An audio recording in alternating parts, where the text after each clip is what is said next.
Hey guys, tonight we wander along the dusty, uneven paths of ancient trade routes, caravan trails, and winding dirt roads, imagining how travelers, long before Airbnb and travel apps, managed to actually get some sleep while moving from town to town.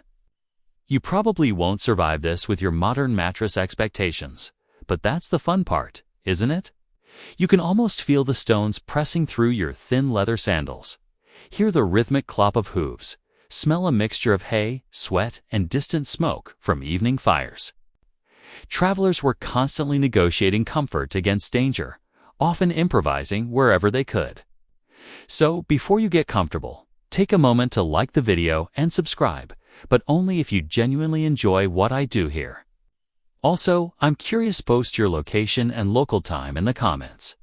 Now, dim the lights, maybe turn on a fan for that soft background hum, and let's ease into tonight's journey together.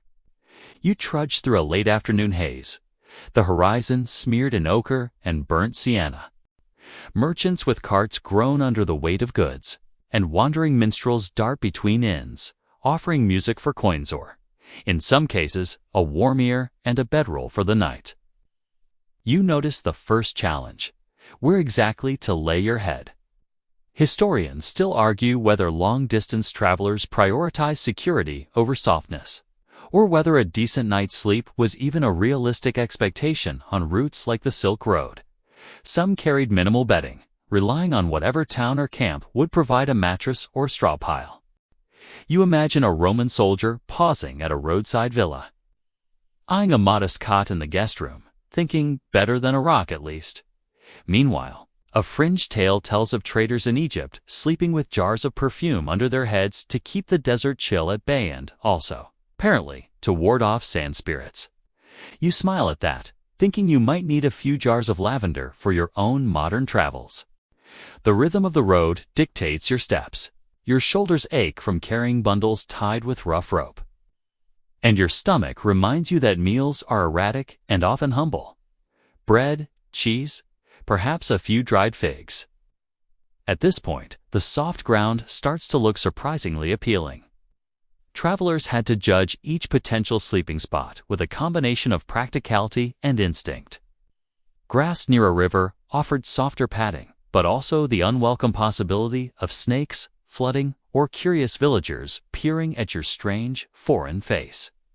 Travelers often had to weigh these odds in the fading light, balancing comfort against safety. You probably wouldn't choose that little hollow near the crossroads if you knew the highwayman's stories. But fatigue nudges your decision-making like a gentle, insistent hand. Every evening, as the sun dips behind distant hills, the air cools and the smells of cooking fires drift across the road. You notice other travelers already settling down: a merchant family with children bundled in wool, a lone monk wrapped in his coarse robe, eyes half shut but alert to movement. Comfort is a relative term here.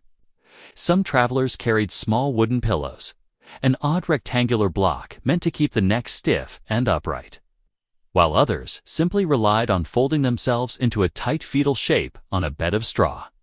Historians still argue whether these primitive pillows were truly for comfort or primarily for hygiene, keeping lice away from hair and scalp. Meanwhile, the more whimsical accounts describe travelers tucking a favorite coin or charm beneath their pillow for luck, or to encourage dreams of abundant markets. You step past a roadside in whose wooden sign creaks in the evening wind. Inside, the space is alive with murmurs and clinking cups. The aroma of roasted meat, perhaps goat or mutton, mingles with the earthy smell of damp timber. Guests are stretching their legs after hours of trudging, checking their gear, and negotiating space for sleep. Inns were unpredictable in comforts. Sometimes a mattress stuffed with feathers, sometimes a hard pallet on stone. Fringe stories even mention travelers bribing stable boys to let them sleep in haylofts. Hidden among the animals where the warmth was surprisingly comforting, but the smell, less so. You imagine lying there, head just above the edge of a horse's stall, nostrils assaulted by hay and manure, and laugh softly at the absurdity. And yet, sleep might come quickly, because your body is so thoroughly exhausted. Outside the inn, the road stretches dark and empty, interrupted only by flickering torchlight or the occasional lantern carried by a late-night messenger. Crickets chirp, dogs bark, and you realize how your modern expectations' soft sheets, central heating, and soundproof walls would completely ruin your perspective here. Travelers used what they had, adapting to the climate, terrain, and company of strangers. In colder regions, bedding was layered, including furs and blankets. In hotter climates, travelers might wrap in light linen or sleep beneath the stars, exposing themselves to dew insects and the occasional curious owl.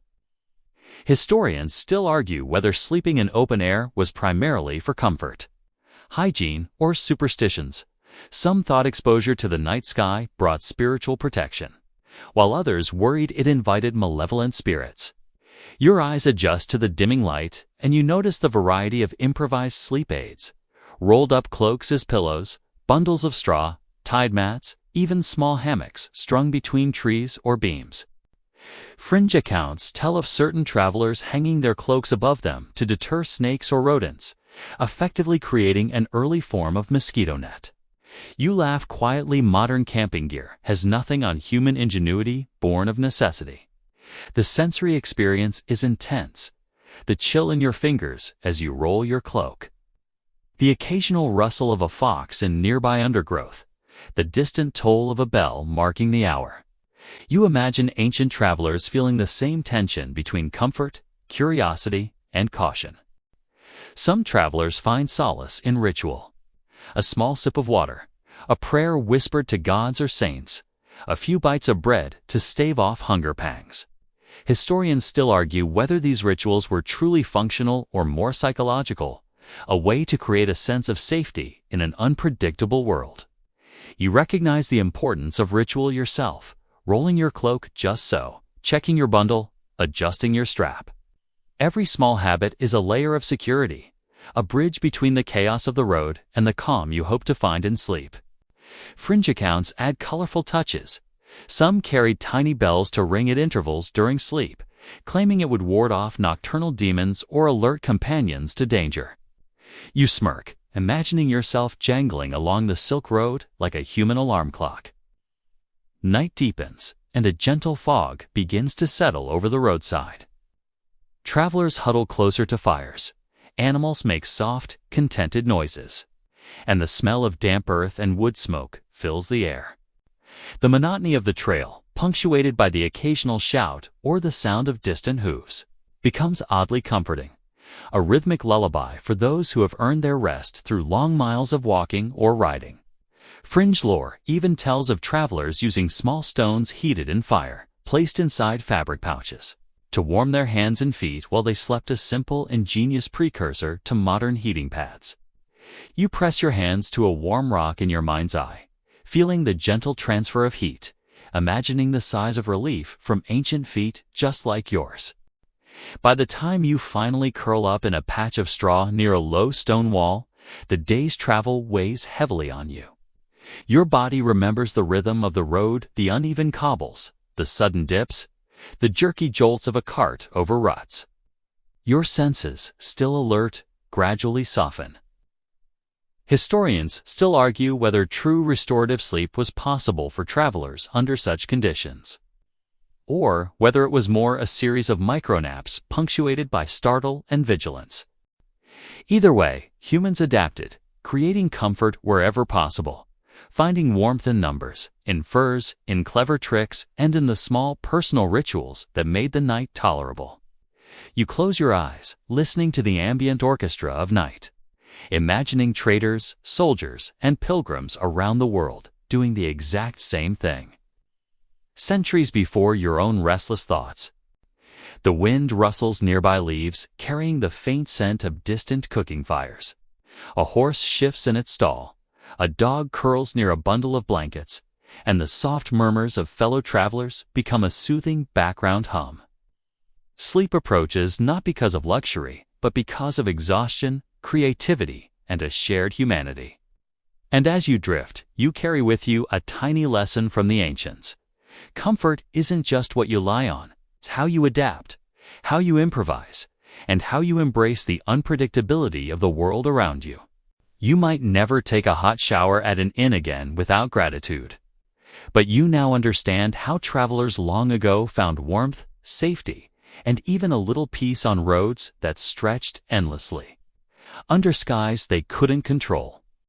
You shoulder your pack and trudge along the sun-baked road, feeling the heat radiate from the stones and dirt beneath your boots. Your body aches in all the right places, the kind of fatigue that ancient travelers would recognize as a signal. It's time to think about sleep. Even if the concept of comfort feels distant and almost laughable. Packing for rest on the road is an art form, a delicate dance between carrying too much and arriving exhausted with nothing but sore muscles and stiff joints. You dig into your own memory of those travelers, the careful folding of cloaks, the padding of straw in a small sack, the precise rolling of blankets so they won't unravel mid-journey. Historians still argue whether seasoned merchants relied more on ingenuity or sheer trial and error. But either way, the result is the same. Sleep is something to be prepared for long before nightfall. Your mind drifts to the essential items: blankets, mats, and small cushions. Sometimes a traveler might carry a light, portable mattress, a padded roll of cloth stuffed with feathers or wool. In regions with frequent rain, a waterproof layer, perhaps a leather sheet, would double as ground cover and shelter. Fringe accounts suggest some wandering monks carried tiny wooden headrests, almost like miniature chairs for their necks, designed to keep lice at bay, a combination of hygiene and quirky comfort. You picture yourself fiddling with one of these odd blocks, thinking, sure, it's a bit hard, but it's supposed to be healthy for posture. In reality, your back would ache just the same. But at least there's a method to the madness. Packing sleep was never just about what you carried, it was about what you could make on the spot. Travelers knew how to create a soft bed from seemingly nothing. A pile of straw beneath a cloak could be surprisingly effective, insulating against cold ground and absorbing minor bumps. You might find yourself laughing quietly at the ingenuity of someone who layered furs and leaves, shaping them into a makeshift mattress, while simultaneously worrying about whether the locals nearby would be offended by the improvised sleeping spot. Historians still argue whether such techniques were widespread or limited to specific regions and social classes. But surviving accounts suggest that improvisation was a vital skill for anyone moving more than a day's walk from home. You shift your pack slightly, noticing the careful way items were packed for comfort. Small pillows, usually cloth sacks filled with straw, lent just enough softness for a few hours' rest. Fringe reports even hint at travelers carrying aromatic herbs tucked inside these pillows to mask the smell of sweat and dust, or, more whimsically, to encourage pleasant dreams. Imagine resting your head on a little pouch of lavender or rosemary while the night sounds of distant wolves, creaking carts, and murmuring travelers create a lullaby that is equal parts soothing and slightly unnerving. It's a sensory cocktail you probably won't encounter in any five-star hotel, and yet it works. You pause to consider hammocks, those odd, swinging beds that some travelers preferred for a combination of comfort and safety. Hung between trees or sturdy beams, a hammock keeps you off the ground, away from insects, mud, or wandering animals. Some fringe sources claim merchants carried collapsible wooden frames to string their hammocks wherever possible, a marvel of ingenuity, though you can almost feel the awkwardness of hauling that frame across a rocky mountain pass. Historians still argue whether such portable hammocks were widespread or mostly a luxury of wealthy travelers and soldiers. But the concept itself captures the human drive to turn whatever resources are at hand into a better night's sleep. You trudge past a shallow stream, imagining travelers stopping to refill water flasks and wash weary faces before bed. Cleanliness, or at least an attempt at it, played a key role in the packing strategy. Cloaks and outer garments were often rolled carefully to shield the sleeping mat from mud or pests. Fringe accounts describe traders shaking out tiny pouches of sand or ash to deter bugs from bedding, an odd, slightly gross method that somehow seems effective. You giggle quietly at the thought, imagining yourself dumping a bag of sand over a blanket, thinking, modern laundry detergent just can't compete with this. Packing also included layers of adaptability. Travelers often carried small, lightweight tents or tarps, capable of providing shelter in unpredictable weather. A folded tent could double as a ground cover, a windbreak, or even an improvised hammock support. Historians still argue whether early tents were used more for protection against the elements or as a social statement, signaling wealth and preparation along the road.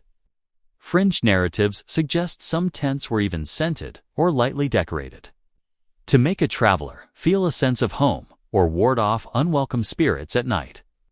You imagine lying under a tiny canvas canopy, smelling faint incense, and realizing that comfort is as much mental as physical. You glance at the people moving along the road alongside you. Some carry tiny bundles tied to their belts, filled with essentials like a change of clothes, a loaf of bread, and perhaps a small pouch of herbs or medicinal plants. These packs are lighter but meticulously arranged, designed to let the traveler stop and sleep anywhere without losing precious items or attracting pests. Fringe lore tells of some travelers carrying tiny nets woven from fine thread to drape over themselves and ward off mosquitoes. Early mosquito nets, if you will, making open-air sleeping surprisingly tolerable. You imagine a long night in the open fields, lying beneath a makeshift net, the soft rustle of wind through the threads lulling you toward sleep. Packing for comfort on the road was also a social exercise. Travelers often shared blankets, mats, and makeshift bedding with companions, whether family members, fellow merchants, or even strangers they met along the trail. This sharing could be practical, reducing the number of items each person had to carry, but also psychologically comforting. Fringe reports even describe ancient travelers playing small games or telling stories around a campfire while arranging bedding, turning the logistical challenge into a nightly ritual. Historians still argue whether these communal practices were primarily for warmth and safety, or whether they also served an emotional function, building trust and companionship during long, uncertain journeys. You notice the careful attention to personal routines within packing strategy. Some travelers maintain small personal kits, a rolled towel for washing, a small bag for valuables, perhaps even a tiny oil lamp. You probably won't survive the night without at least one source of light if you're trekking alone through unfamiliar roads. And the ancients understood that well. Fringe anecdotes suggest some travelers carried miniature wind chimes or other small items meant to ward off spirits, a combination of superstition and comfort. You imagine dangling tiny charms around your head while arranging your blanket, feeling slightly ridiculous but secretly reassured. By the time you stop for the night, you're acutely aware of how much effort goes into packing for comfort on the road. Each blanket folded, each straw cushion stuffed, each pillow placed with precision is part of an ancient choreography aimed at giving your body even a fleeting respite. Historians still argue whether such efforts truly resulted in restorative sleep, or whether exhaustion was the only real guarantee. Fringe tales suggest some travelers carried small vials of herbal tinctures, either for relaxation or to encourage vivid dreams, tiny luxuries in an otherwise Spartan existence. You settle down, adjusting your pack so that your back is supported, your head cushioned, and your limbs tucked as comfortably as possible. Imagining ancient travelers performing the same ritual centuries before. As darkness falls and the first stars emerge, you lie back, appreciating the surprisingly sophisticated system of packing and preparation that allowed humans to rest in unpredictable and often uncomfortable environments. Your mind conjures images of merchants, soldiers, pilgrims, and wanderers, each with their carefully arranged bedding, shared blankets, aromatic herbs, and ingenious little tricks, finding moments of solace in a world defined by movement and unpredictability. And you realize that, in a strange way, packing for sleep is as much about creativity and adaptability as it is about the physical items themselves. By the time you close your eyes, the rhythm of the road, the scent of herbs, the rustle of straw, and the distant hum of fellow travelers all weave together into a surprisingly comforting lullaby. The sun dips behind a ragged ridge as you continue down the well-trodden path, and you start considering your lodging options for the night: inn, tavern, or open sky. Each choice carries its own blend of comfort, risk, and social intrigue. You glance at a wooden sign swaying in the wind, its painted letters faded but still legible and offering food, warmth, and, if you're lucky, a bed. The aroma of roasting meat and baking bread drifts toward you, making your stomach grumble. Yet even here, comfort is relative. Some inns boast feather-stuffed mattresses, soft enough to make you forget the road's discomfort for a few hours, while others offer a pallet on wooden planks with a thin straw covering. Fringe accounts suggest that certain inns in medieval Europe offered small chambers with a raised wooden platform covered in fresh hay, and a tiny jar of perfumed oil on a corner table, possibly to deter rodents or perhaps just to make the air smell marginally better. You laugh quietly to yourself, imagining a traveler sniffing the jar, thinking, well, it's better than nothing. Historians still argue whether inns were primarily built for profit, social networking, or sheer practicality for weary travelers, but there's no question they were hubs of sensory overload. The smells alone: smoke, cooking, animals, leather. Sweat hit your nose simultaneously, creating a chaotic but oddly comforting atmosphere. You probably won't find a soundproof suite here either. The chatter of patrons, the clink of mugs, the occasional bray from stabled animals, and the shuffle of boots on worn wooden floors all mingle into a symphony that signals nightfall on the road. Fringe stories even describe inns employing a snore monitor, a servant tasked with nudging loudly sleeping guests so that they wouldn't disturb others, though how widespread this practice was is anyone's guess. If you're a traveler with a tighter purse or just seeking solitude, sleeping under the stars remains a viable option. You spread a blanket over a soft patch of grass or a stack of straw, and the world opens up above you. The night sky, unpolluted by city lights, reveals a tapestry of stars so vast it nearly makes you forget your aching back. Of course, comfort here is a matter of improvisation. Layering blankets for warmth, tucking shoes beneath you to insulate against cold, or using a small rolled-up sack as a pillow. Fringe accounts even suggest that some wandering minstrels carried tiny, collapsible frames for suspending a hammock from nearby trees or posts, allowing them to sleep above the damp ground and away from insects or small, curious animals. You can almost feel the gentle sway as you close your eyes, a primitive but effective form of comfort that your modern camping gear would recognize. Social considerations often dictate where you choose to rest. Inns and taverns offer the warmth of community, but also the unpredictability of strangers. Sleeping outdoors provides solitude and the thrill of adventure, yet the threat of thieves, wild animals, or bad weather lurks close. Historians still argue whether solitary or communal sleeping better ensured safety on ancient roads, and it's likely that travelers made their decisions based on a combination of experience, intuition, and local knowledge. Fringe narratives describe merchants sleeping in small fortified alcoves along city walls, essentially creating micro-campgrounds that offered safety without social interaction, but also slightly lonely. You consider what you do in their place, balancing your need for security, rest, and even companionship, and realize how the choice of lodging was always a negotiation between body, mind, and environment. Taverns offer a unique combination of rest and entertainment. You imagine a dimly lit room filled with the smell of roasted meat, spilled ale, and the ever-present tang of smoke from an open hearth. Travelers lay on benches or pallets, while others engage in quiet games, card playing, or storytelling. Fringe tales tell of particularly rowdy taverns where beds were literally communal, a shared pile of straw and blankets where travelers of varying backgrounds slept side by side.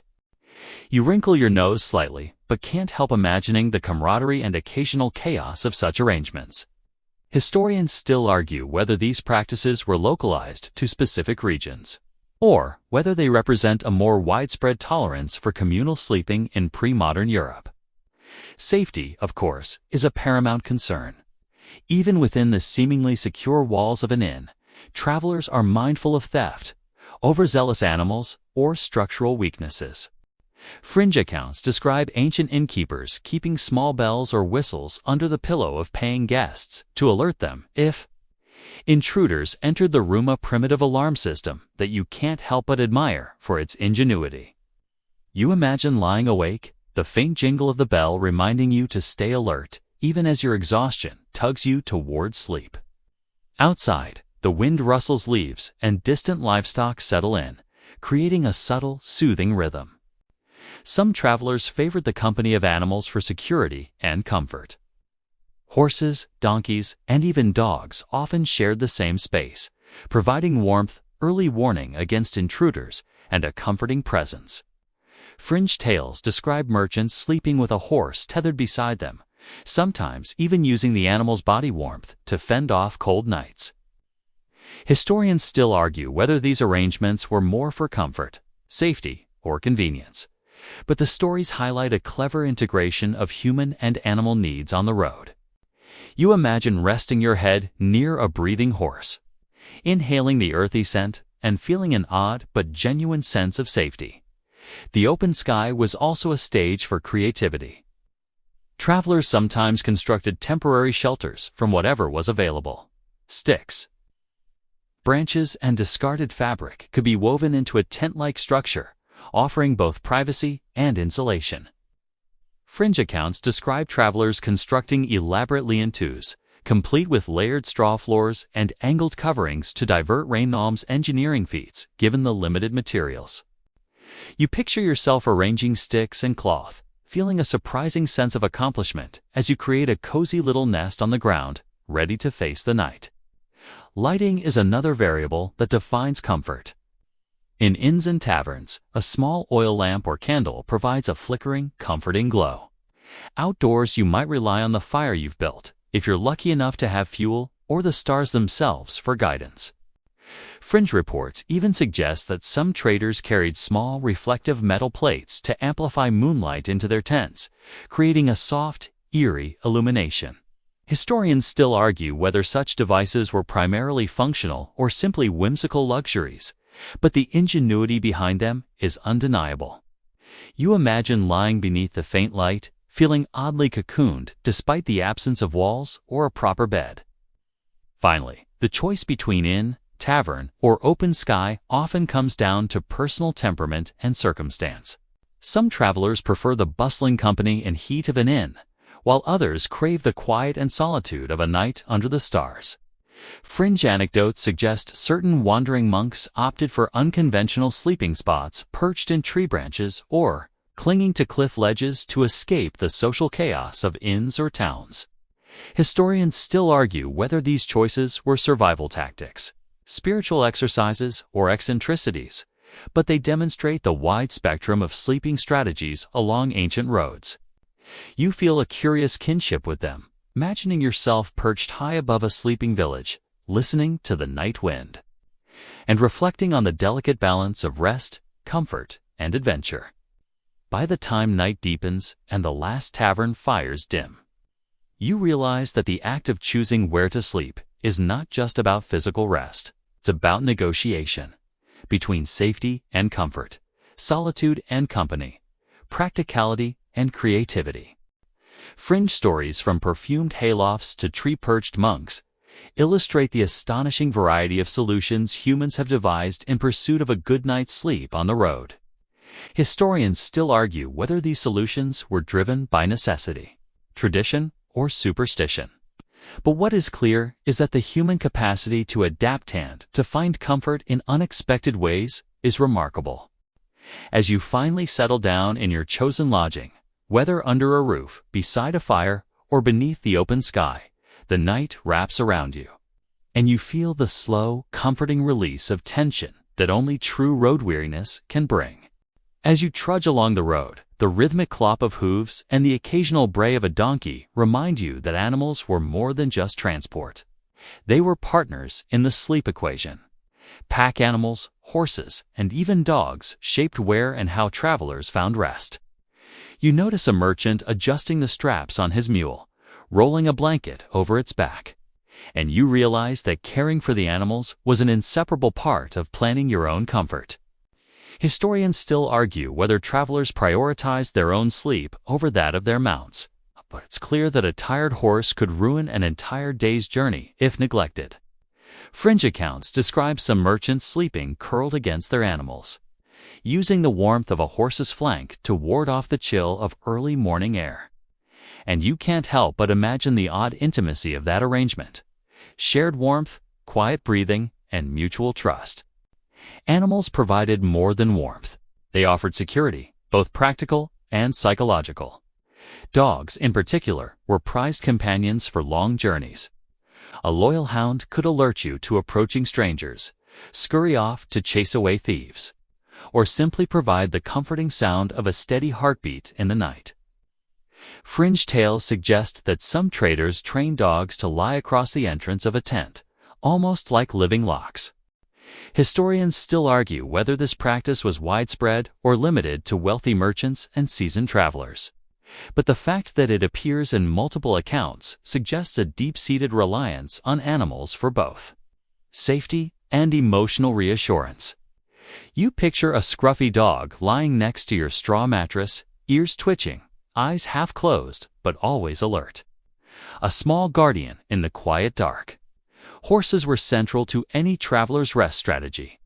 You can feel the heat radiating from their bodies as they stamp the ground and nuzzle each other. In cold climates, travelers often slept in proximity to their horses, creating a shared microclimate that conserved warmth.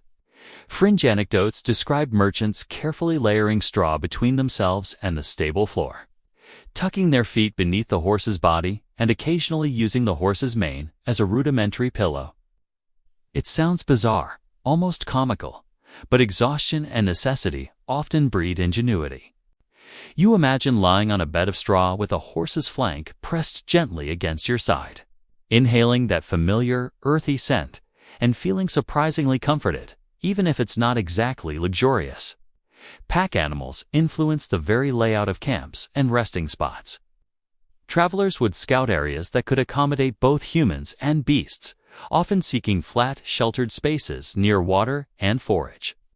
Fringe reports tell of caravans constructing simple barriers of stacked stones or logs around their animals to keep them contained while sleeping. Historians still argue whether these makeshift corrals were primarily for safety, convenience, or habit, but they undoubtedly shaped how and where travelers rested. You picture the geometry of such a campsite: a circle of horses, a central fire, blankets arranged in arcs, and a perimeter carefully monitored by the more vigilant members of the party.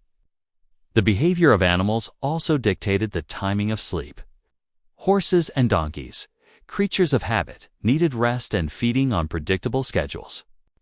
Travelers often structured their nights around the animals' needs, feeding them before settling down, ensuring water was available, and checking harnesses or saddles. Fringe anecdotes mention travelers waking repeatedly to adjust an animal's position or soothe it with gentle murmurs, sometimes risking their own sleep but ensuring the journey would continue smoothly the next day. Historians still argue whether this constant attention significantly impacted human rest quality, but anecdotal evidence suggests it was a necessary compromise. You imagine waking to the soft rustle of a mule shifting, rolling over carefully so as not to disturb it, and feeling a strange satisfaction at the mutual care of these nocturnal routines. Animals were also sources of tactile comfort. You might drape a small blanket over a horse's back and sit against it while the night chill sets in. Fringe accounts suggest that travelers even used the rhythmic breathing of a dozing horse as a lullaby, the rise and fall of the animal's chest syncing with their own slowing heart rate. Historians still argue whether these practices were intentional or simply opportunistic, but either way, the physiological effect is undeniable. You find yourself leaning back, imagining the rise and fall of a nearby horse, and feeling your muscles gradually relax. Sometimes animals served as mobile beds, especially for long-distance travelers with minimal luggage. Fringe stories describe merchants or messengers wrapping themselves in cloaks atop their pack animals, effectively sleeping while being carried slowly along the trail. It sounds precarious, even slightly ridiculous, but in flat terrain or short stretches, it was reportedly both practical and surprisingly comfortable. Historians still argue whether these techniques were widely used or just experimental. But the sheer inventiveness of such solutions highlights the human drive to rest even in challenging circumstances.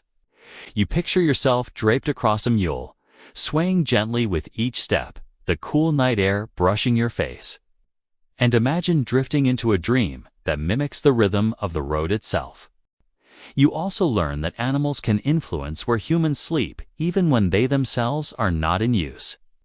Grazing patterns dictate open areas suitable for both people and livestock.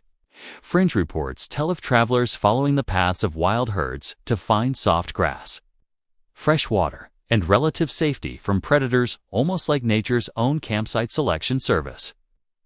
Historians still argue whether this method was common practice or anecdotal, but it demonstrates a fascinating interplay between human movement and animal behavior. You picture a small glade, chosen because a herd once rested there. Soft ground cushioned by grass, the faint scent of animal musk lingering in the air. It feels like an unspoken invitation, a natural reassurance that you're resting in a safe, familiar space. Animals also provided emotional comfort. You can almost feel the gentle nuzzle of a dog's snout or the warmth of a horse's flank as a primitive form of companionship in a world where human company was uncertain. Fringe tales tell of merchants talking to their animals, whispering news from home, or sharing small bits of food in ritualized fashion, effectively building a bond that eased loneliness. Historians still argue whether these practices were primarily practical or social. But it's clear that animals help travelers feel less isolated, even in the middle of vast, desolate landscapes. You imagine yourself stroking a dog's fur while watching a fire crackle in the darkness, feeling a profound, if simple, connection that transcends centuries. Even the smallest creatures played a role. Fringe accounts describe travelers using cats to keep vermin away from bedding, particularly in grain-carrying caravans. While historians debate the prevalence of this practice, it highlights an inventive human-animal collaboration designed to protect comfort, hygiene, and peace of mind. You smile at the image of a cat weaving between sleeping legs, purring contentedly, a tiny guardian of warmth and tranquility. By the time night fully descends, you understand that sleep on the road is not an isolated human affair. Animals are partners, companions, and sometimes even co-sleepers, their warmth, rhythms, and instincts shaping the night in subtle and profound ways. Historians still argue how widespread these practices were across different regions and social strata. But the evidence from mules in Mediterranean caravans to dogs in northern forests suggests that human and animal lives were deeply intertwined, especially in pursuit of a good night's rest. Fringe anecdotes, from tree-sleeping monks to perfumed horse stables, add whimsical color but also highlight the practical creativity that defined ancient travel. You settle near your chosen animal companion, breathing in the earthy smells of fur and straw, letting the rhythmic heartbeat of your loyal friend lull you toward a night of deserved, if unconventional, comfort. The sun has dipped entirely below the horizon now, and the road is cloaked in shadow, broken only by the flicker of distant campfires or the glow from an inn's modest hearth. You slow your pace, feeling the fatigue in your legs and shoulders, and start settling into the rhythm of night. Sleep schedules in ancient travel weren't arbitrary. They were carefully tuned to the environment, the route ahead, and the habits of fellow travelers. You trudge along with the realization that your modern conception of bedtime is meaningless. Here rest comes when you can claim it, when the sky darkens, or when fatigue becomes too heavy to ignore. Historians still argue whether the segmented sleep patterns of ancient travelers, short bursts at night, occasional day naps, were beneficial or merely tolerated by necessity. You notice the sun's absence and the rise of the moon, which casts a silvery light across uneven terrain. Travelers often aligned their schedules with these natural markers. waking and sleeping according to the subtle shifts in light and temperature. Fringe anecdotes describe caravans timing rest to the phases of the moon, claiming that sleeping under a waxing moon encouraged better dreams, while a waning moon meant vigilance. You smirk at the idea, but also feel a strange comfort imagining thousands of weary travelers over centuries adjusting their rest cycles according to celestial cues, a shared rhythm linking humans across continents and centuries. Night rituals begin even before you set down your bundle. Washing hands and face in a nearby stream, brushing teeth with chewed twigs or herbal powders, and arranging bedding with meticulous care. These small acts signal your body and mind that the day is over. Fringe accounts describe travelers whispering prayers to local deities or saints, or even performing small gestures like tapping the ground with a staff to ward off nocturnal spirits. Historians still argue whether these rituals were spiritual necessities or psychological comfort measures. But either way, they became integral to the night routine. You imagine kneeling by a small fire, washing your hands in icy water, and feeling the tension in your body ease as the rituals repeat themselves, almost like a slow, hypnotic lullaby. Campfires play a dual role in these nightly routines. The warmth wards off the chill that seeps into muscles after a long day, while the flickering light keeps predators, both real and imagined, at bay. Fringe stories suggest that some travelers constructed small stone enclosures around the fire, arranging logs and straw in ways that created both a windbreak and a soft sleeping surface nearby. Historians still argue whether these techniques were practical or ceremonial, but the results are clear. A fire is more than light. It is comfort, protection, and a social center. You settle near the glow, feeling the gentle radiance warm your face and hands, the sound of crackling embers blending with distant night noises into an oddly soothing symphony. You notice that travelers often adjusted sleep according to social needs as well. Night watches were a common practice. One person remained alert while others slept, rotating duties to ensure safety. Fringe accounts even describe complex signaling systems with small bells or reflective surfaces to communicate across distances, reducing the risk of surprise raids or animal attacks. Historians still argue whether such systems were sophisticated or ad hoc, but the underlying principle remains. Human sleep on the road was rarely entirely solitary or uninterrupted. You imagine yourself dozing lightly, ear attuned to the faint click of a distant bell, knowing that the watchful eyes of companions allow for a deeper, if cautious, rest. Routine also extended to the position in which you slept. Travelers often curled in tight fetal positions or lay on sides with a rolled blanket for support, minimizing exposure to wind and cold. Fringe tales describe travelers propping themselves slightly upright against a bundle of straw or even a horse's flank, claiming it aided digestion and prevented nightmares. Historians still argue whether these positions were guided by health, superstition, or mere convenience, but they reflect a thoughtful attention to comfort under challenging conditions. You adjust your own posture against a mound of soft earth, appreciating the small ingenuity in even these seemingly minor adjustments. Meals before bed were a crucial consideration. You imagine tearing into a simple supper of bread, dried fruits, and perhaps salted meat, taking small sips of water or, if available, a fermented beverage.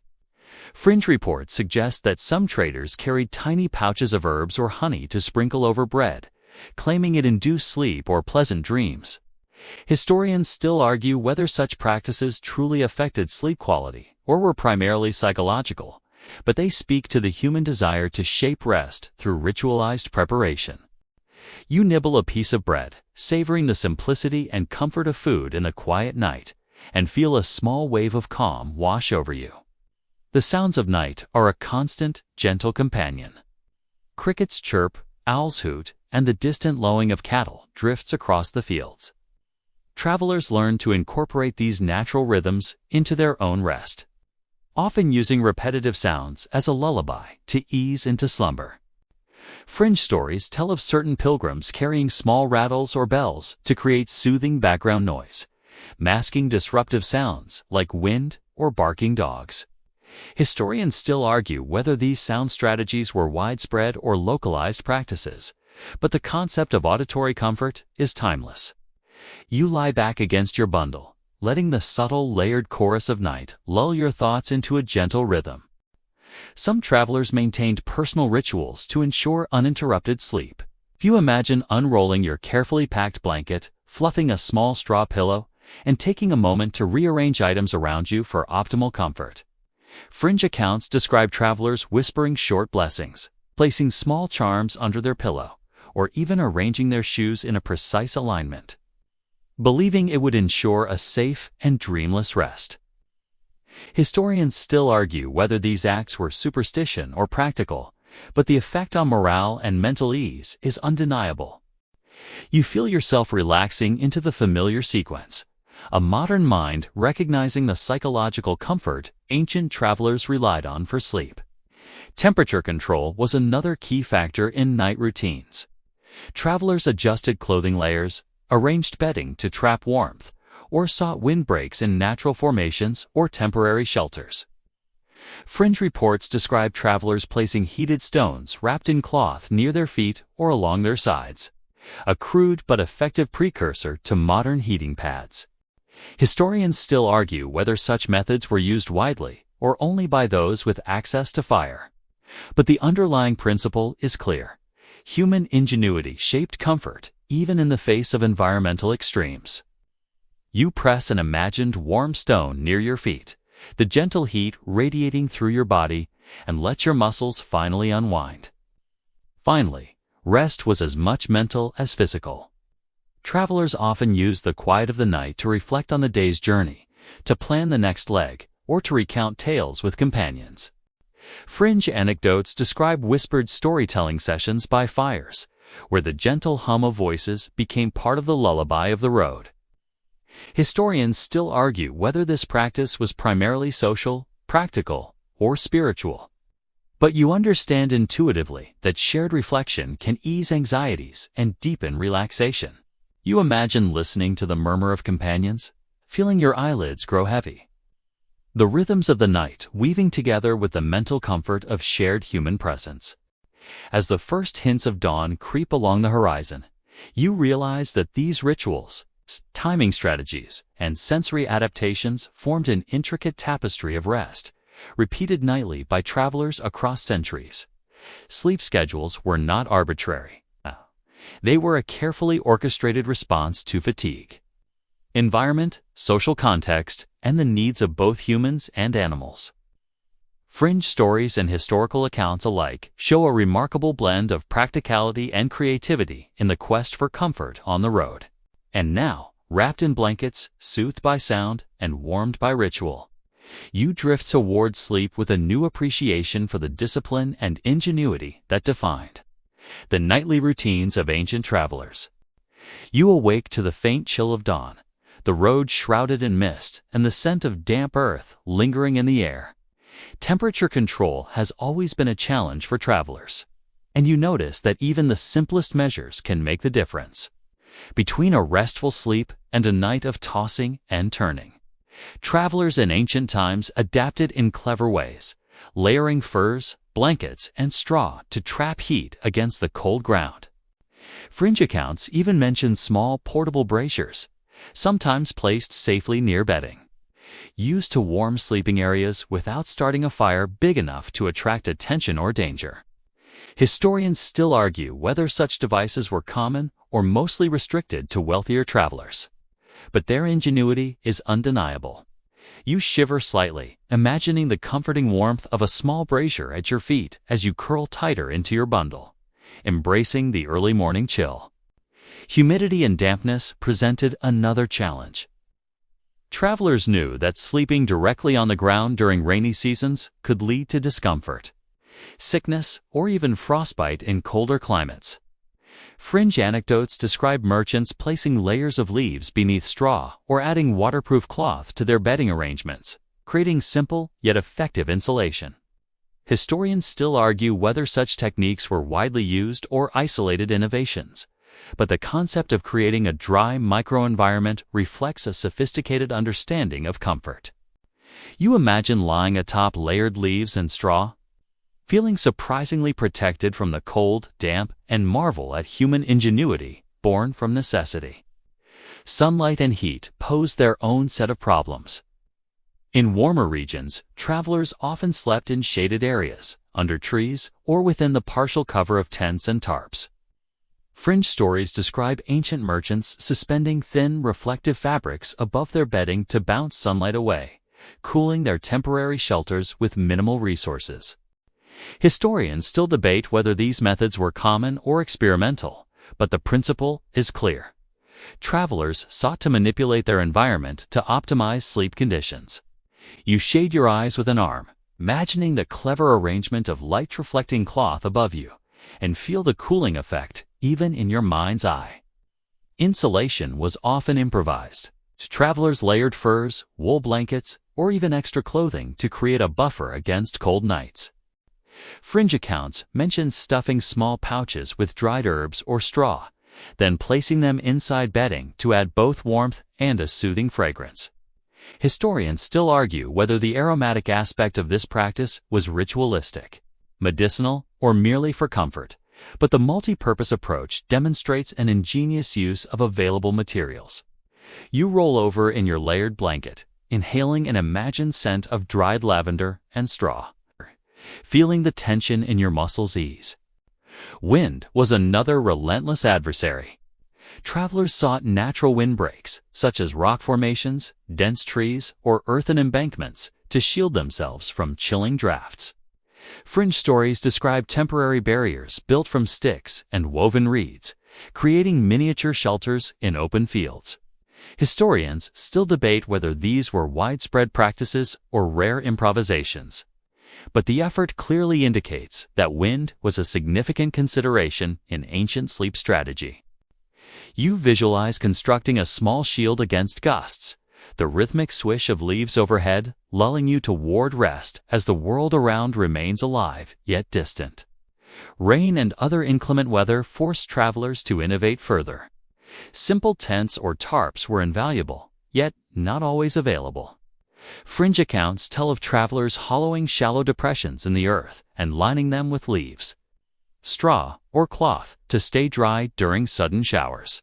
Historians still argue whether such methods were survival techniques or occasional stopgaps, but the creativity is evident. You imagine lying in a shallow, leaf-lined pit, water beating harmlessly on your tarp above, marveling at the simplicity and effectiveness of ancient solutions to environmental challenges. Even the ground itself was considered in the quest for temperature control. Travelers avoided low-lying areas prone to cold air settling overnight, instead choosing slightly elevated or well-drained terrain. Fringe stories describe the strategic placement of bedding near natural rock formations, which could absorb heat during the day and radiate it slowly through the night. Historians still argue whether these practices were deliberate or instinctual. But the results warmer, more comfortable rests speak for themselves. If you imagine yourself on a small rock ledge, basking in residual heat, feeling surprisingly cocooned despite the minimalist setup. Clothing doubled as both insulation and bedding. Travelers layered garments strategically, sometimes sleeping fully clothed to conserve warmth or protect against insects. Fringe tales describe travelers creating makeshift head coverings or sleeping caps from extra cloth, claiming it protected them from chills and nightmares alike. Historians still debate the practical versus symbolic intent of such measures. But it's clear that clothing was a key part of environmental adaptation. You tuck your hands beneath a thick sleeve, feeling the heat trapped within and appreciating the foresight of those who devised these methods. Fire, of course, remains central to controlling temperature. Small, controlled fires provided warmth, light, and a comforting auditory backdrop of crackling wood. Fringe accounts even suggest travelers heating stones in a fire, wrapping them in cloth, and placing them in bedding to provide prolonged warmth through the night. A primitive heating pad. Historians still argue whether this method was commonplace or limited to those with access to sufficient fuel, but you can't deny the logic. You imagine the slow transfer of heat from a warm stone to your body, the gentle glow illuminating a small circle around you as the night deepens. Evening and early morning winds demanded flexibility. Travelers sometimes shifted bedding arrangements as the night progressed, adding layers where drafts were strongest or moving closer to other sleepers or animals for shared warmth. Fringe anecdotes describe temporary corrals or windbreaks adjusted hourly, reflecting a constant attentiveness to environmental conditions. Historians still debate how routine such practices were, but the principle of continuous adaptation is clear. You shift slightly in your bundle, drawing your knees closer, imagining the careful rearrangement of blankets and furs to optimize comfort. Moisture management went beyond rain. Dew, condensation, and residual water in tents or on grass required travelers to elevate bedding, line sleeping areas with straw, or construct makeshift platforms.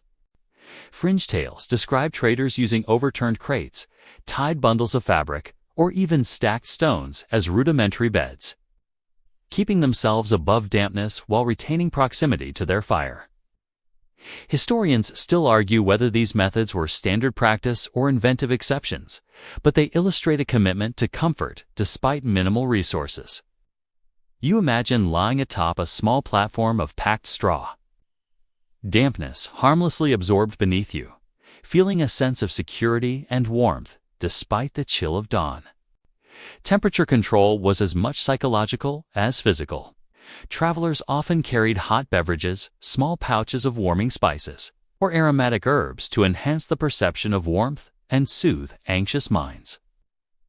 Fringe accounts describe merchants sipping heated wine or herbal decoctions before sleep, claiming it eased stiffness and encouraged rest.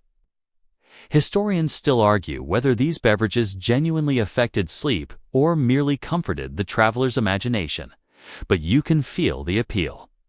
You cradle a small imagined cup of warm tea, inhaling the aroma, feeling your body and mind gradually surrender to the calm of night.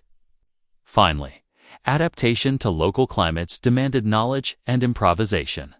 In desert regions, travelers arranged bedding to take advantage of cool night breezes while shielding against sand and insects. In colder zones, they dug shallow pits, constructed windbreaks, or layered multiple furs to trap heat. Fringe stories mention traders using reflective surfaces to redirect sunlight or residual warmth from fires, optimizing microclimates around their sleeping spaces. Historians still argue how widespread and consistent these practices were, but the ingenuity is undeniable. You lie back against a mound of straw, imagining centuries of travelers tweaking their bedding, layering furs, and adjusting coverings to master the elusive balance of temperature, comfort, and safety. As night settles fully, you realize that the pursuit of warmth and protection against the elements is a dynamic, ongoing task. Ancient travelers demonstrated creativity, resourcefulness, and adaptability in equal measure. Fringe accounts, from heated stones to reflective fabrics, may seem eccentric, but they underscore a universal truth. Comfort on the road is earned, crafted, and meticulously maintained. Historians still debate the prevalence of these strategies, but you recognize the wisdom in their application.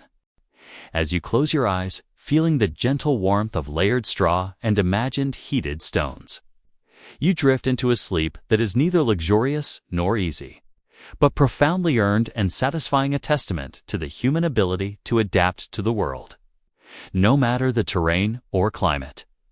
The road stretches ahead in the dim glow of early morning, and you begin to notice how the choices travelers made about where and how to sleep affect not just comfort, but safety.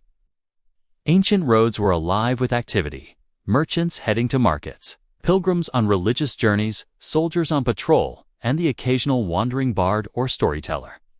Each carried different needs, priorities, and, crucially, different vulnerabilities. You trudge along, imagining how every traveler assessed potential dangers while trying to rest. Historians still argue whether safety considerations shaped sleep routines more than comfort, but the balance between the two was undeniably delicate.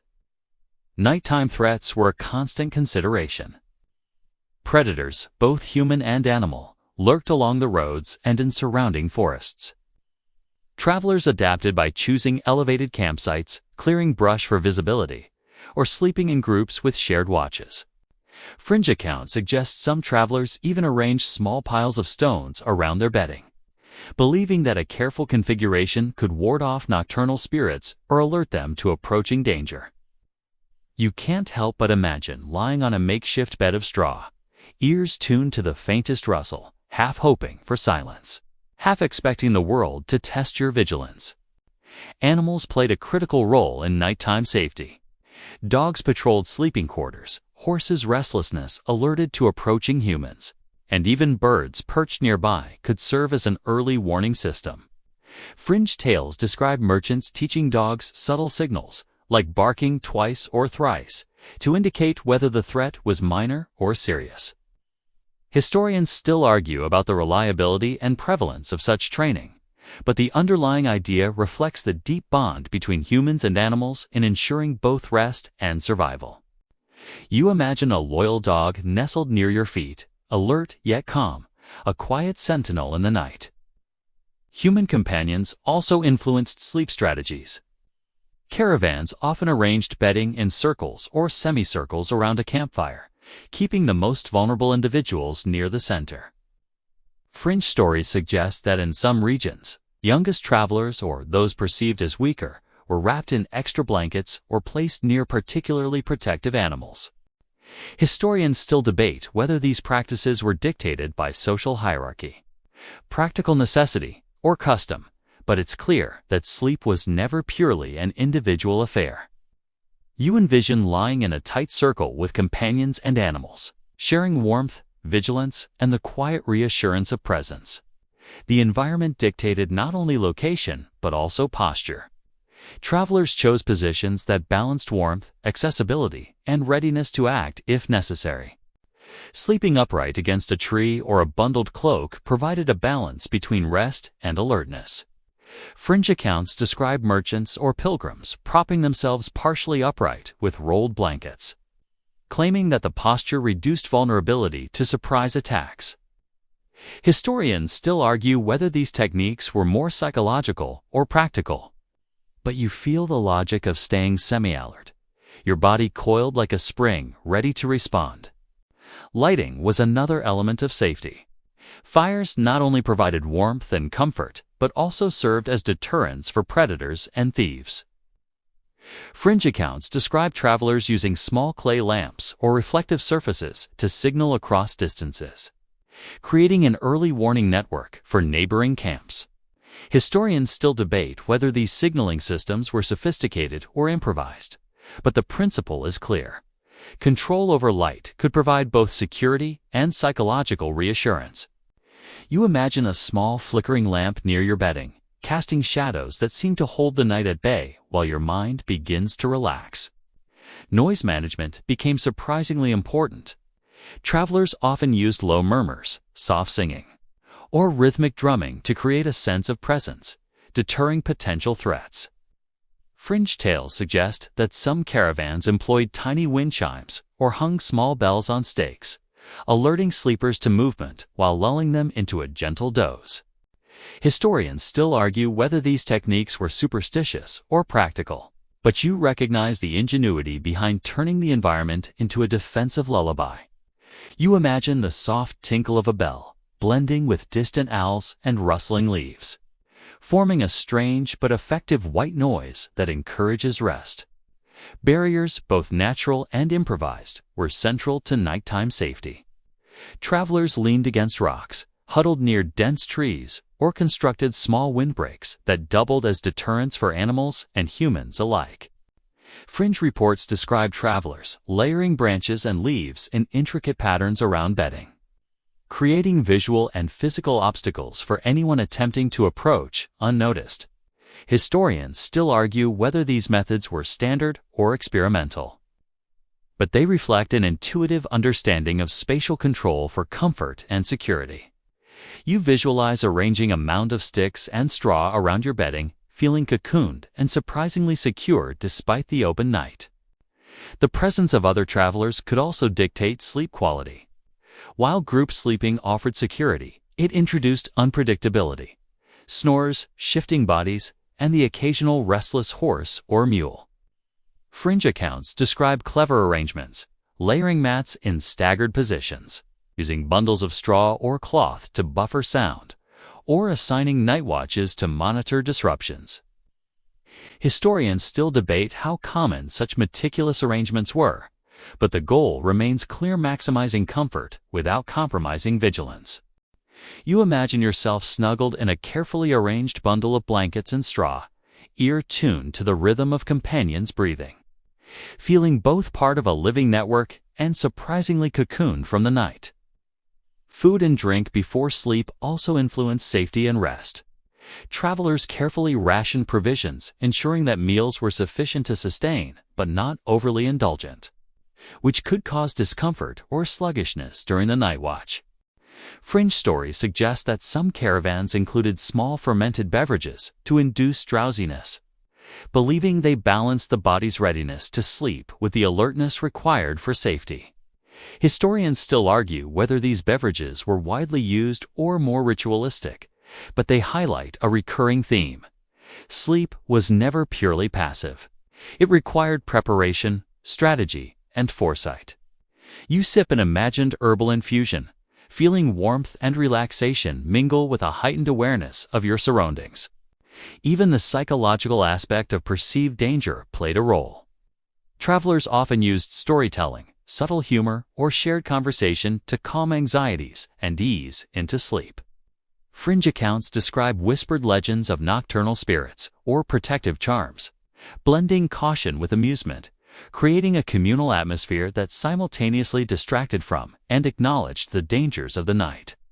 Historians still argue whether these were primarily cultural practices or practical strategies, but the effect on mental comfort is evident. You picture yourself lying near the fire, listening to gentle murmurs of tales, your mind slowly disentangling from tension, comforted by human presence and creativity. By the deepening night, you recognize that safety and comfort are intertwined. Sleep was a carefully negotiated act between humans, animals, environment, and social structure.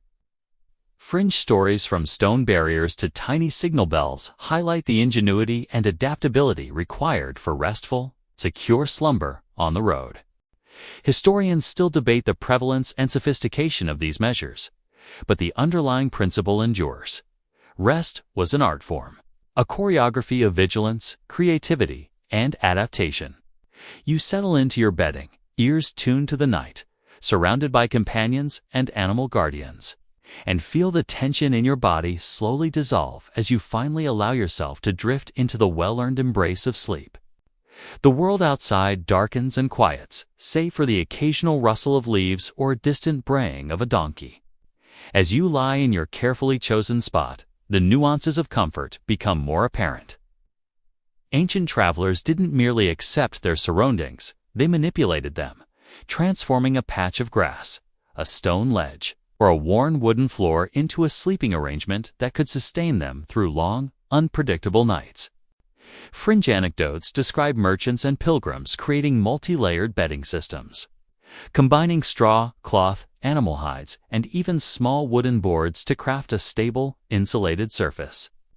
Historians still argue whether these elaborate constructions were common or exceptional, but the attention to detail suggests a sophisticated understanding of the body's needs.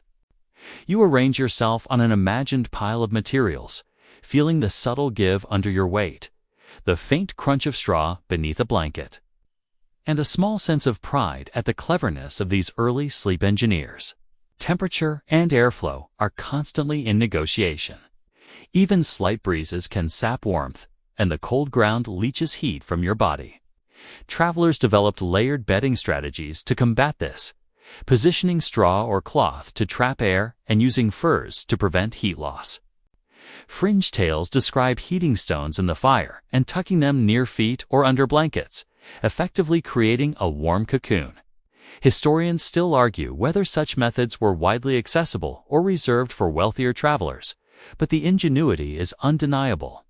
You imagine the comforting warmth radiating from a hidden stone, the heat mingling with your breath, lulling muscles to relaxation. A primitive yet effective solution that modern sleepers would envy. The role of light in creating comfort cannot be understated.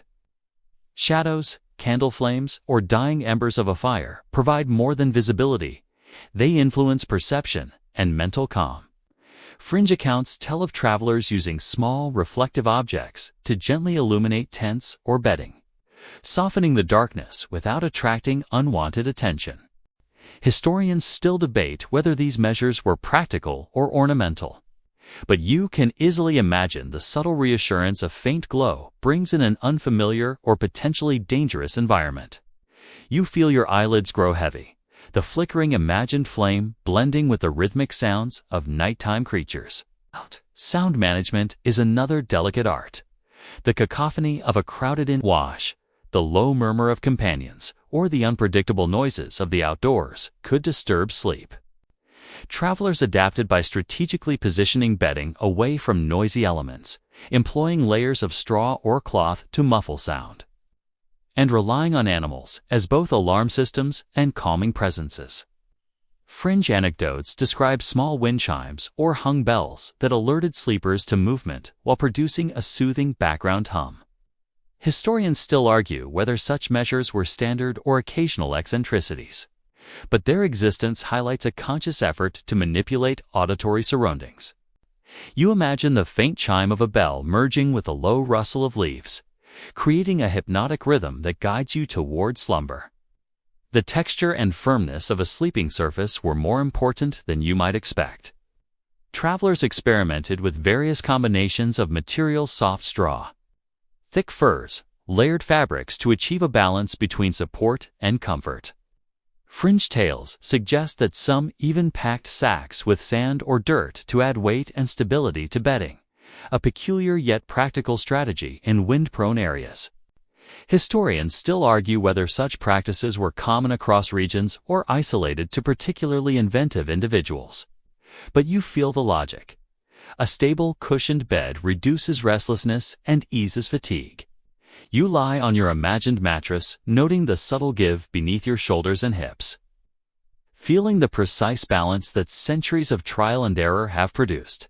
Scent, surprisingly, played a role in comfort. Travelers often added aromatic herbs or oils to bedding, both to mask odors and to induce relaxation.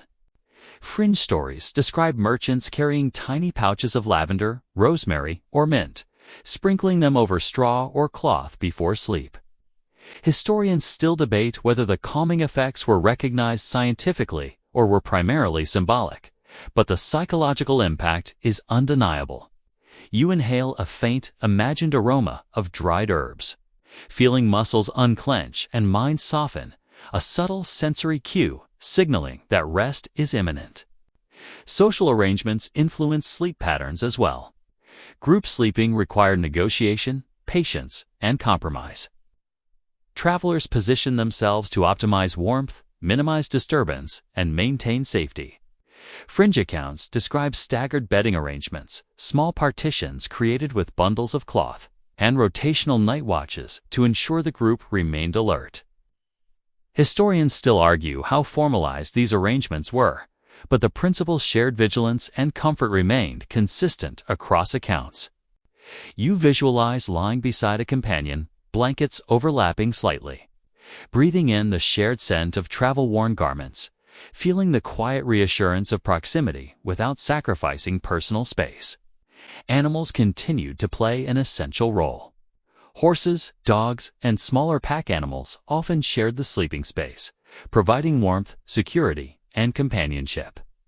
Fringe tales describe travelers tucking themselves against a horse's flank or draping a blanket over a mule to create a small, insulated microenvironment. Historians still debate whether these practices were widespread or experimental. But you imagine the comforting weight and gentle rhythm of an animal breathing nearby, a living lullaby that soothes even the most restless traveler. Rituals persisted, blending practical necessity with mental preparation.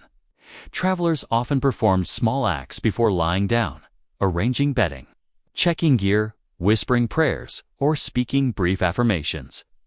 Fringe accounts suggest some even recited short, repeated mantras or blessings intended to guide dreams or protect against imagined night spirits.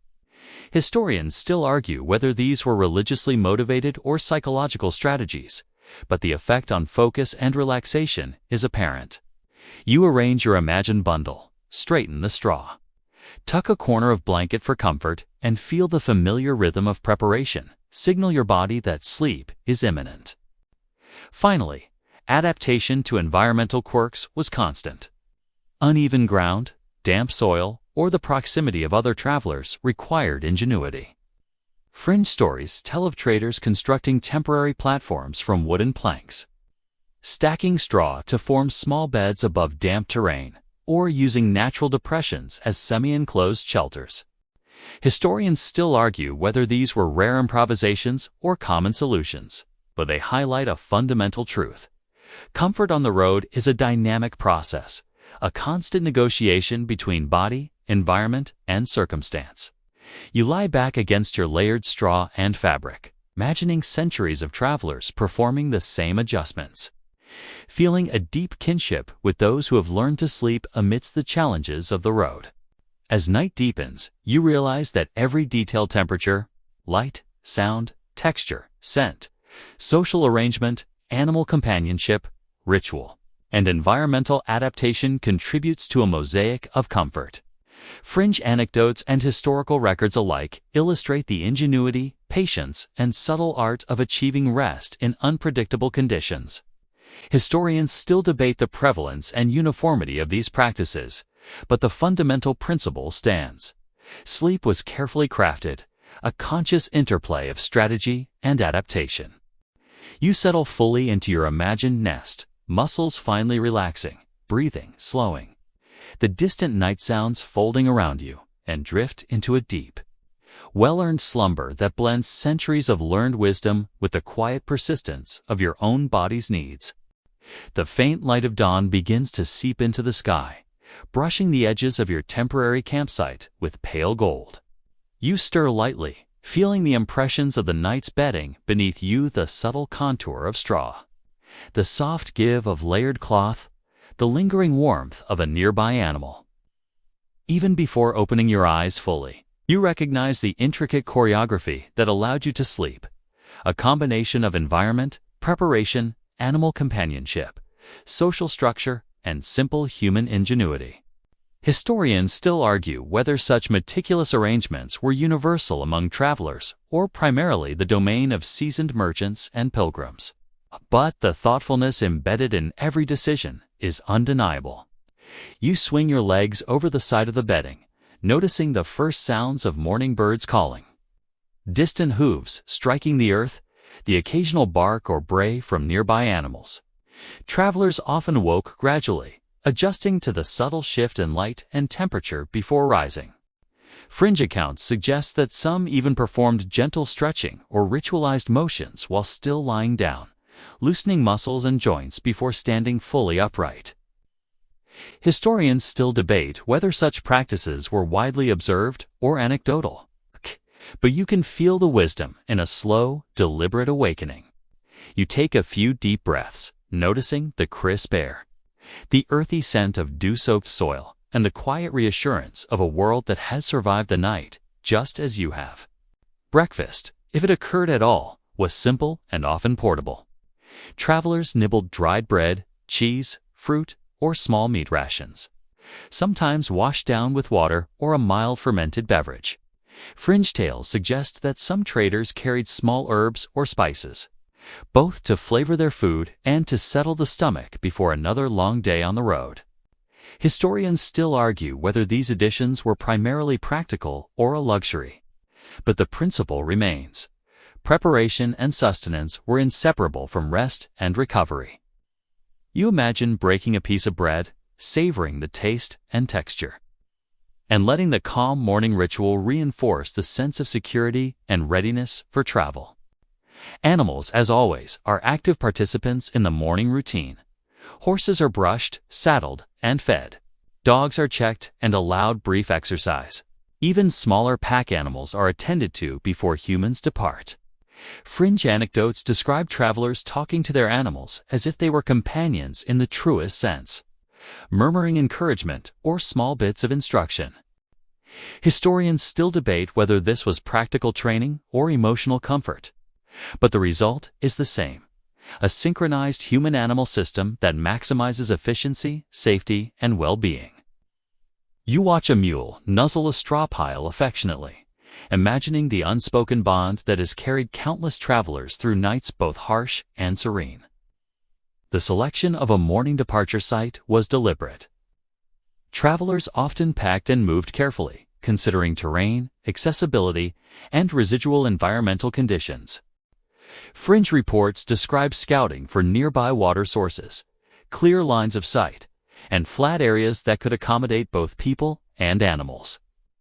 Historians still argue how methodical these practices were, but it's clear that even the smallest details influenced comfort, efficiency, and safety.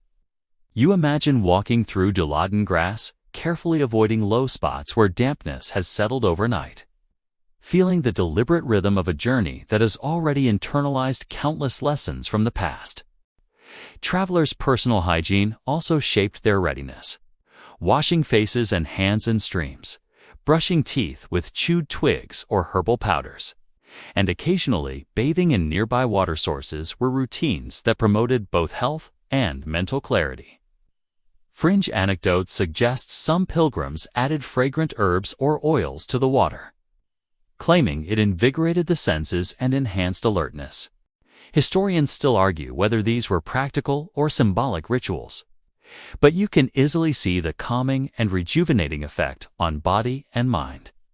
You splash cold water on your face, feeling the pulse of alertness mingled with lingering drowsiness.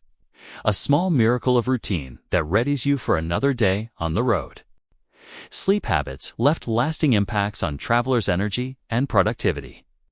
Those who invested in proper bedding, temperature management, animal proximity, and protective arrangements awoke refreshed and capable, while neglect often resulted in fatigue, stiffness, and slowed reaction times. Fringe stories describe long-distance messengers or caravan leaders who developed highly personalized sleep systems, sometimes incorporating local customs or spiritual practices to ensure optimum rest. Historians still debate whether these were exceptional cases or indicative of broader patterns, but the evidence underscores a universal truth: preparation and strategy were essential for survival and performance. You imagine yourself stretching gently, appreciating the careful layering of blankets and straw that allowed your body to rejuvenate despite the hardships of travel. The psychological component of awakening cannot be overlooked. Travelers often began the day with small rituals, reciting short blessings, observing environmental cues, or sharing brief conversation with companions. Fringe anecdotes suggest that some even engaged in silent meditation or counting breaths, aligning mind and body after the night's rest. Historians still argue whether these routines were spiritual, cultural, or pragmatic, but they reveal a deliberate attention to mental equilibrium. You inhale the cool morning air deeply, feeling tension release from shoulders and neck, and recognize how mental calm intertwines with physical readiness. Packing and preparation for departure were orchestrated with care. Bedding was rolled or bundled efficiently, animals were secured, and supplies were checked and distributed.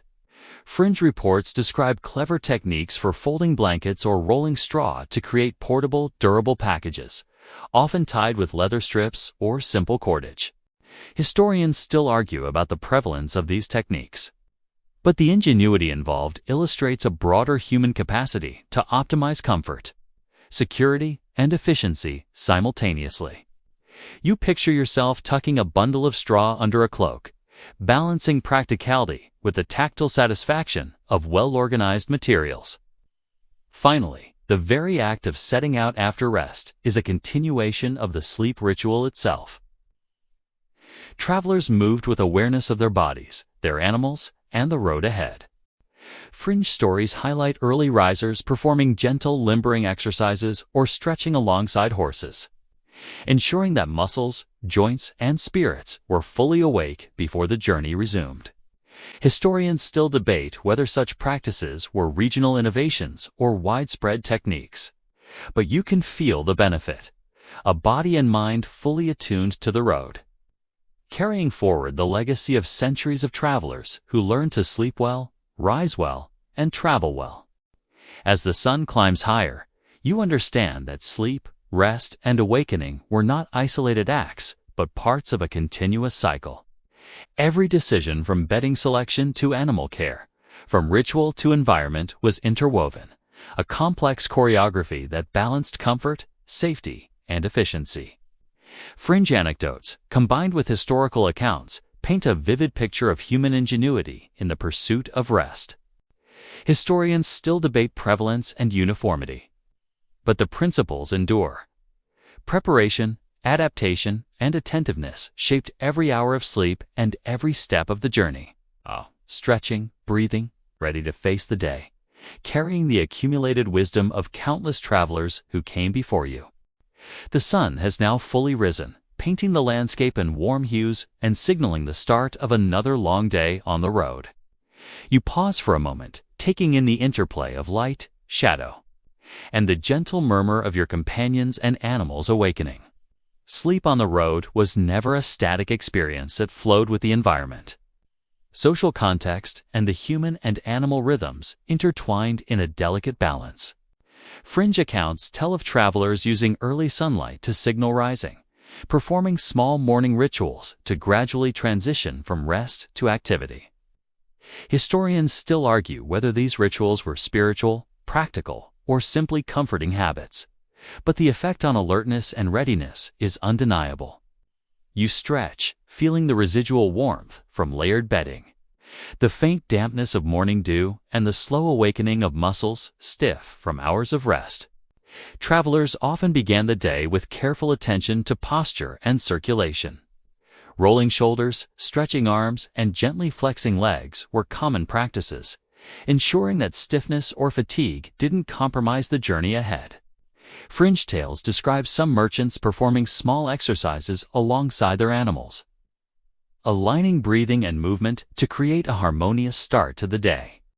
Historians still debate how widely these exercises were performed, but the principle is clear: a deliberate, gradual transition from rest to action, minimized strain, and maximized endurance. You stand slowly, letting the body awaken in stages, appreciating the continuity between night's sleep and the day's labor. Breakfast and hydration continue to play a vital role. Travelers often nibbled simple foods: bread, dried fruit, cheese, or salted meat, paired with water or mild fermented drinks.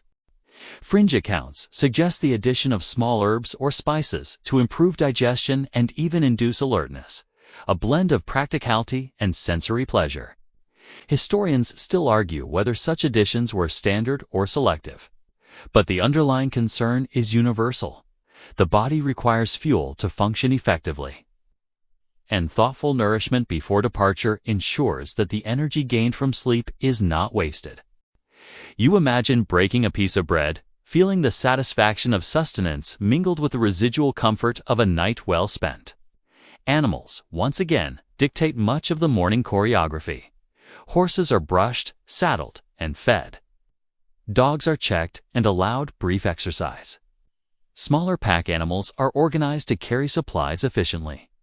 Fringe anecdotes describe travelers whispering instructions to animals, or even speaking reassuringly, reinforcing the bond of mutual dependence that made long-distance travel feasible.